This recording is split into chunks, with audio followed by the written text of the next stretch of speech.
দেশের সকল জেলা পরিষদে নির্বাচক মণ্ডলীর পরোক্ষ ভোটে চেয়ারম্যান নির্বাচনের মধ্য দিয়ে অবসান হতে যাচ্ছে প্রশাসক পদের।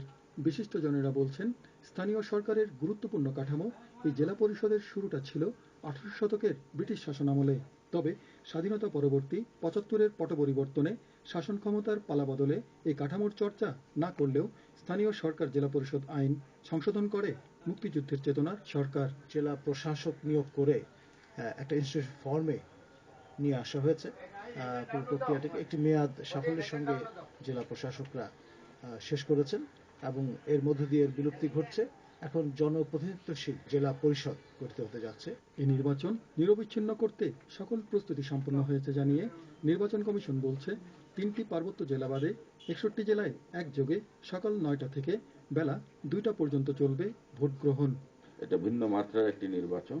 আমরা সেই নির্বাচনকে সুষ্ঠু এবং সুন্দরভাবে সম্পন্ন করার জন্য সকল প্রস্তুতি অলরেডি সম্পন্ন করেছি। সকল ম্যাটেরিয়াল রিটার্নিং অফিসারের কার্যালয়ে পৌঁছে গেছে।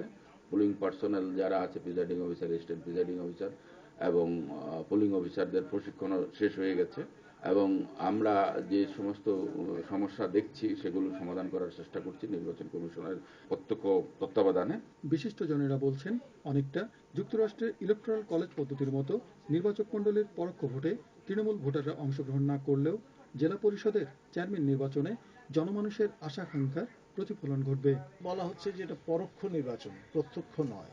অর্থাৎ ইতিমধ্যে যারা নির্বাচিত হয়েছেন ওই জেলায় জনপ্রতিনিধি, স্থানীয় সরকারি বিভিন্ন প্রতিষ্ঠানে, তারাই কিন্তু ভোটার হিসেবে এখানে ভূমিকা পালন করবেন। দেশের ইতিহাসে এই প্রথম জেলা পরিষদ নির্বাচনের যে উদ্যোগ সরকার নিয়েছে তার সাধুবাদ জানিয়ে বিশিষ্টজনেরা বলছেন, এর মধ্য দিয়ে স্থানীয় সরকার ব্যবস্থা কেবল শক্তিশালী হবে না, পাশাপাশি গণতান্ত্রিক শাসন ব্যবস্থার এক নতুন অধ্যায়ের সূচনা করবে। শেখ আলী, বাংলাদেশ টেলিভিশন।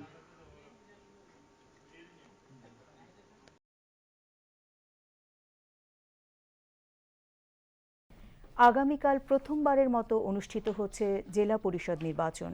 এই নির্বাচনকে কেন্দ্র করে সব ধরনের প্রস্তুতি সম্পন্ন করেছে নির্বাচন কমিশন। ভোট গ্রহণ সকাল 9টায় শুরু হয়ে চলবে বেলা 2টা পর্যন্ত। বিস্তারিত জানাচ্ছেন শেখ আলী। দেশের সকল জেলা পরিষদে নির্বাচক মণ্ডলীর পরোক্ষ ভোটে চেয়ারম্যান নির্বাচনের মধ্য দিয়ে অবসান হতে যাচ্ছে প্রশাসক পদের। বিশিষ্টজনেরা বলছেন, স্থানীয় সরকারের গুরুত্বপূর্ণ কাঠামো এই জেলা পরিষদের শুরুটা ছিল 18 শতকের ব্রিটিশ শাসনামলে। তবে স্বাধীনতা পরবর্তী শাসন ক্ষমতার পালাবদলে এই কাঠামোর চর্চা না করলেও স্থানীয় সরকার জেলা পরিষদ আইন সংশোধন করে মুক্তিযুদ্ধের চেতনার সরকার। জেলা প্রশাসক নিয়োগ করে একটা ইনস্টিটিউশন ফর্মে নিয়ে আসা হয়েছে।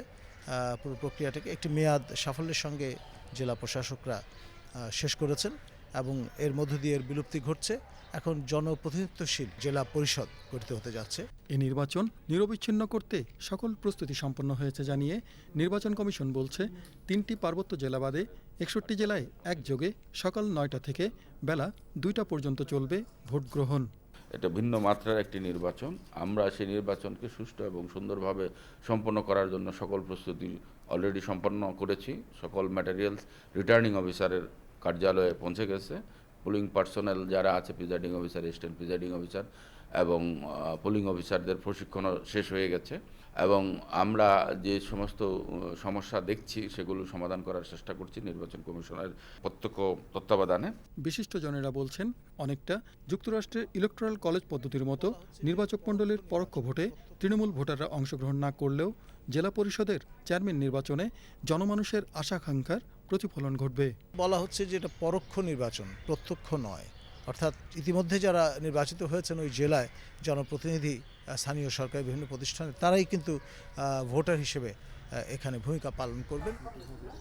জেলা পরিষদ নির্বাচনের যে উদ্যোগ সরকার নিয়েছে তার সাধুবাদ জানিয়ে বিশিষ্টজনেরা বলছেন, এর মধ্য দিয়ে স্থানীয় সরকার ব্যবস্থা কেবল শক্তিশালী হবে না, পাশাপাশি গণতান্ত্রিক শাসন ব্যবস্থার এক নতুন অধ্যায়ের সূচনা করবে।